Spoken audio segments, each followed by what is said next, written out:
So I haven't really told you guys the full story about my journey with this disease, multiple sclerosis.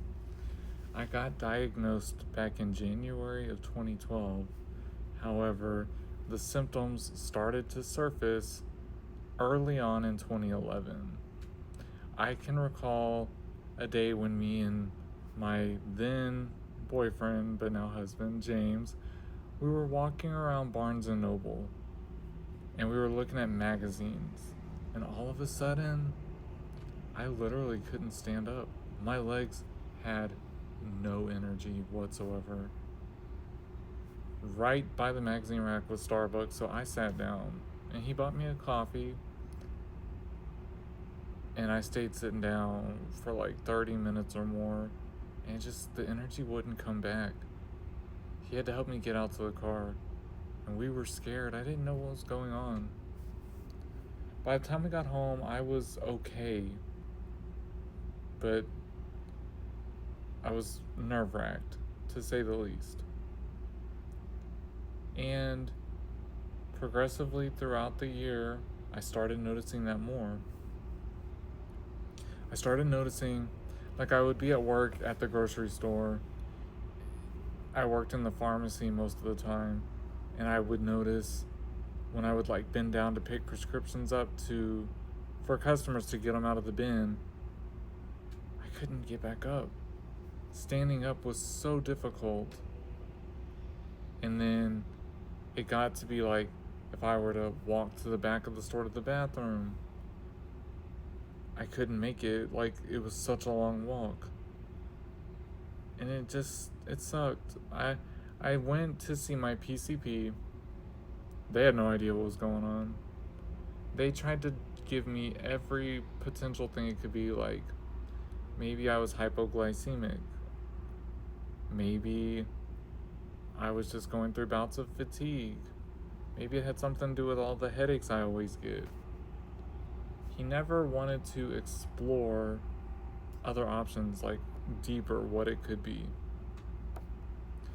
And I got progressively worse as the year went on. Cut to Christmas time of 2011.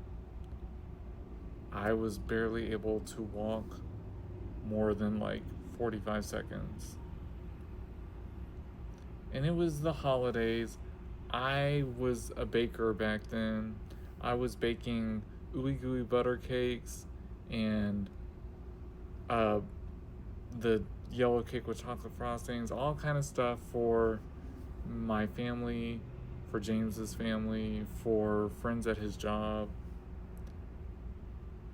And I would sit there with a chair right by the stove and just like do everything. Like I couldn't stand.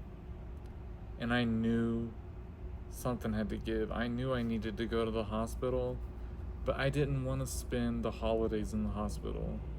So I waited till the first week of January to go to the hospital. James took me to the ER, and they admitted me like that night, like pretty quickly. And I was there probably like 2 weeks or more. Man, they did so many MRIs, so much blood work. Like, I swear to God, I didn't have any more blood to give. They kept taking blood from me. I had a lumbar puncture or a spinal tap. It's very similar to when a female gets an epidural during pregnancy.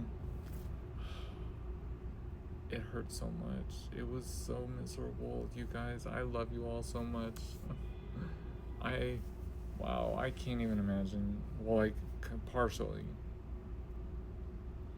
I love you. To all the mothers out there, love you.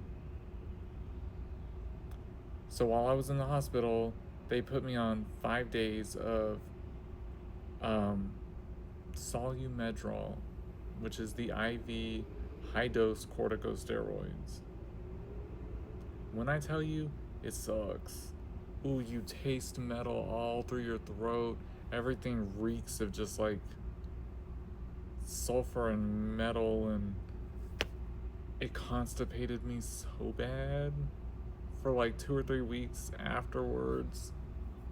But it is miraculous what those steroids do for you, because guess what? I was able to walk again. I was able to get some distance before the fatigue would kick in. I got released in like mid-January, and I was also I was supposed to start a new job at the beginning of the month when I first got put in the hospital. So I started that new job the first week of February. And February is when they called me with the diagnosis. And my nerves weren't ready. They weren't ready. But here we go. Stay tuned for part 2.